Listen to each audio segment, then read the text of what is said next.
This episode is made possible by CuriosityStream.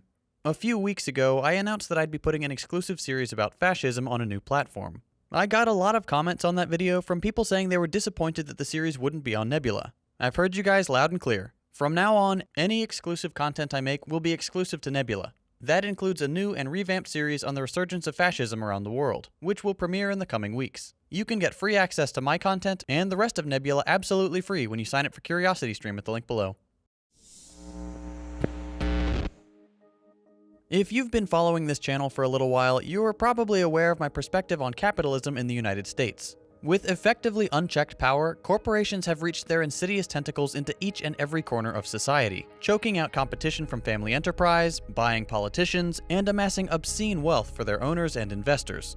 Trying to push back against such forces by creating more just systems can seem like a daunting prospect, especially when it comes to operating within this existing predatory structure.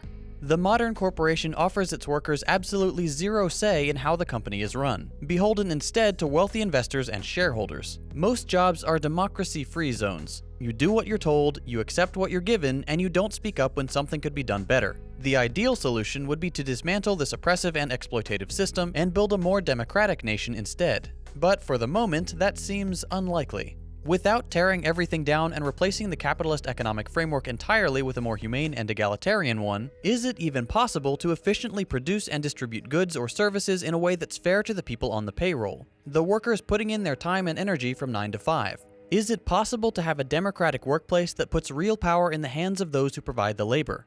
As it turns out, yes, there is a setup that can not only compete, but offer exceptional service and democratic working conditions. It's called a worker co-op. As the name suggests, a worker cooperative is a type of autonomous business model that puts its workers and the communities they live in before anything else. To make this happen, rather than being run by a single owner or CEO, co-ops are controlled democratically. Each member gets a vote, either for the explicit determination of operational structures and how they are treated, or for the election of a board of directors to do the same. What's more, the workers themselves collectively own the company.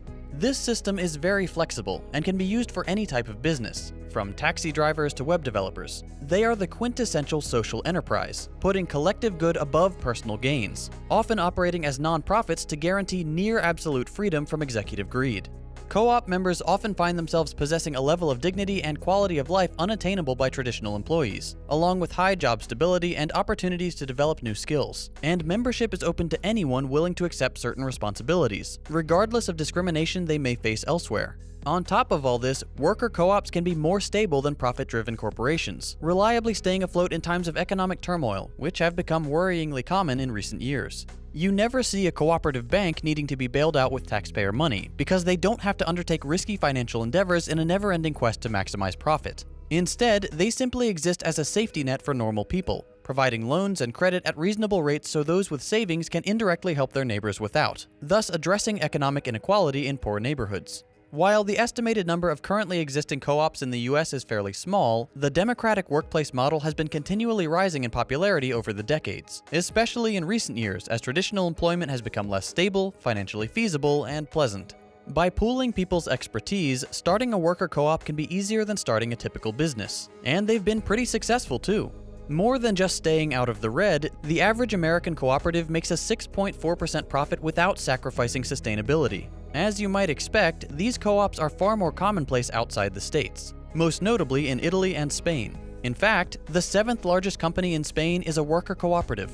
Let's put things into perspective with a specific example: Ocean Spray. If you've ever shopped for groceries at a supermarket in the US, odds are you've seen their products sitting on store shelves in the juice or canned fruit aisles. They're arguably the most recognizable cranberry brand in the country, and they were the very first to produce cranberry juice commercially back in the 1930s. It's somewhat ironic that the biggest name in cranberries, a quintessentially American fruit native to the continent and a mainstay of the traditional Thanksgiving dinner, forgoes participation in the equally American practice of employee exploitation. But just how well have they managed? Far from being unable to grow big enough to stand against the corporate competition, Ocean Spray has flourished. Today, they're the largest producer of cranberries in the world, with over $1 billion in annual sales. Yet all this financial success has not compromised their commitment to fair compensation. The full 100% of all profits the business generates are distributed right back to the farmers. No shareholder dividends necessary. And cranberry farmers especially deserve the metaphorical fruits of their labors, given that the wolf spiders often used as natural pest control end up crawling all over their bodies whenever they flood the bog for harvesting. Let's take another example. When my wife and I moved to our current home, we were surprised to see that we could get our electricity through a worker cooperative. We're always excited to support democratic operations, so we signed up.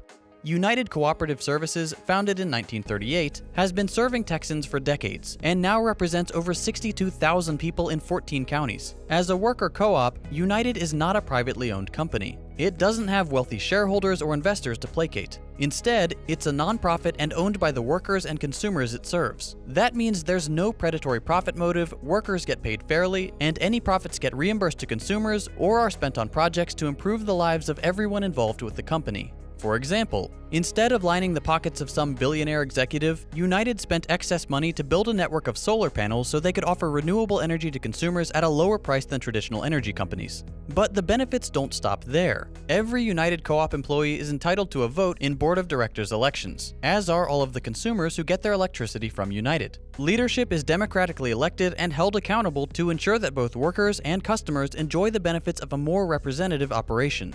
That's the thing that really stands out about worker co-ops. The fact that they're not driven by a profit motive, but simply by the goal to provide their workers and customers with the service their business offers. United Cooperative provides electricity. Ocean Spray provides cranberries. This is in stark contrast to typical corporations whose primary goal is to make money, and whose second or third consideration is to provide a good service. And it's not like worker co-ops are seen less favorably by their consumers than traditional companies. In fact, co-ops are often much more highly rated than their profit-driven counterparts.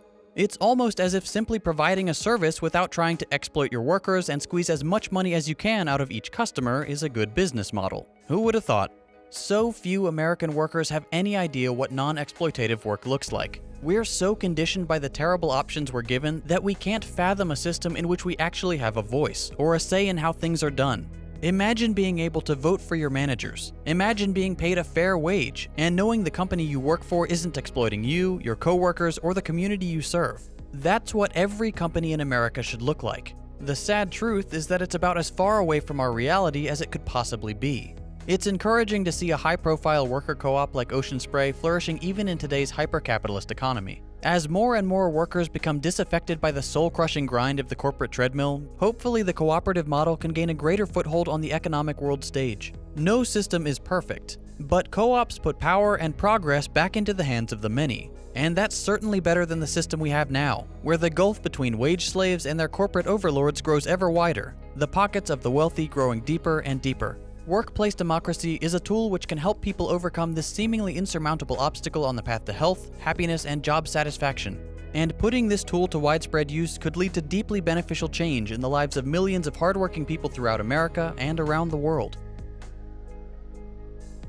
If you've been watching my videos for a while now, you'll have noticed that YouTube has been demonetizing a lot of them. That's why some of my creator friends and I teamed up to build Nebula, a streaming platform built by and for YouTubers like me, so we don't have to worry about demonetization. Since Nebula is all about creating thoughtful content, we've partnered with CuriosityStream, an established streaming platform with a solid track record of caring about great educational content and the financial security of those who produce it. CuriosityStream is an online streaming service with thousands of nonfiction titles from some of the best filmmakers in the game. You can find tons of great episodes like The Future of Work, which offers a fascinating look at what our jobs could be like in the decades to come. As educational creators ourselves, we love CuriosityStream, so we've worked out a deal where if you sign up for CuriosityStream at the link below, you'll also get access to Nebula, 100% free. For a limited time, CuriosityStream is offering 26% off their annual plan. That's less than $15 a year for both CuriosityStream and Nebula, which, in my humble opinion, is a pretty great deal. Since we're all stuck inside anyway, why not spend some time learning about fascinating topics on CuriosityStream, or check out Nebula's exclusive content, including my upcoming series on the resurgence of fascism.